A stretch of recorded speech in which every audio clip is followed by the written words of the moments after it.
When we picture oceans, we often imagine abyssal trenches and crushing darkness. The North Sea, however, completely defies this stereotype. Covering 570,000 square kilometers between the UK and mainland Europe, it behaves more like a flooded plain than a deep ocean. Its average depth is just 94 meters, so shallow that if you drop the Eiffel Tower into its center, more than 2/3 would stick out above the waves. By contrast, the neighboring Atlantic Ocean plunges to nearly 4,000 meters. This extraordinary shallowness shapes the North Sea's violent storms, its incredible biological productivity, and its profound influence on European history. The Doggerbank and Norwegian Trench.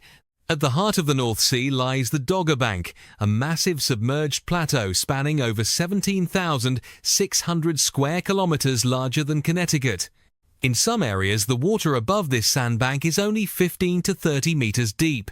The bank is essentially a pile of glacial debris bulldozed by ice sheets during the last ice age. Today, it is a biological hotspot where nutrient-rich waters and sunlight trigger explosive phytoplankton blooms, making it one of the world's most vital fish nurseries. There is one dramatic exception to the North Sea's shallowness: the Norwegian Trench. Hugging Norway's coastline, this underwater valley reaches depths of over 700 meters. Carved by massive glaciers, the trench funnels dense Atlantic water deep into the sea, while allowing lighter Baltic water to flow out near the surface, creating a unique deep-water ecosystem.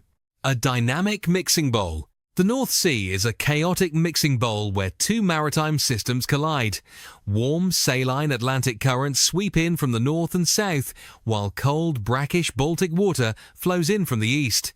The heavier Atlantic water pushes beneath the lighter Baltic runoff, creating powerful upwellings that pull nutrients from the seafloor to the surface.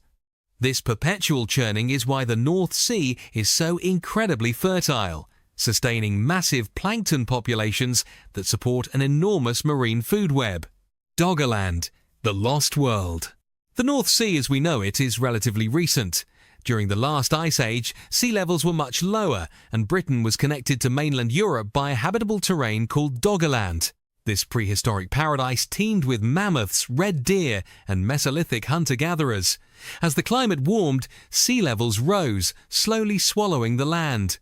The final blow came around 6,200 BCE when the Storegga Slide, a massive underwater landslide off Norway, triggered a tsunami that inundated the remaining islands, severing Britain from the continent forever.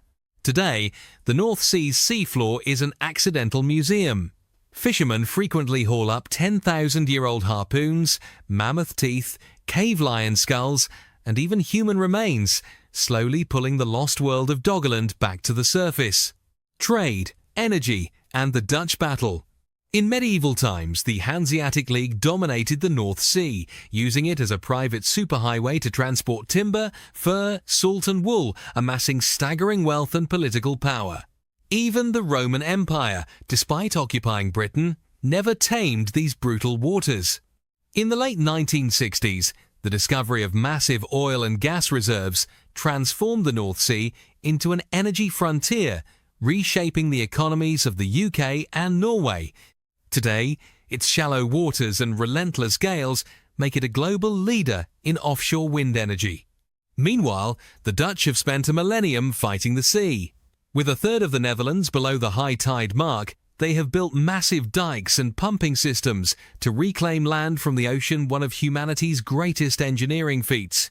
Despite its size, the North Sea is one of the world's most congested maritime spaces, choked with container ships, fishing fleets, oil rigs and wind farms.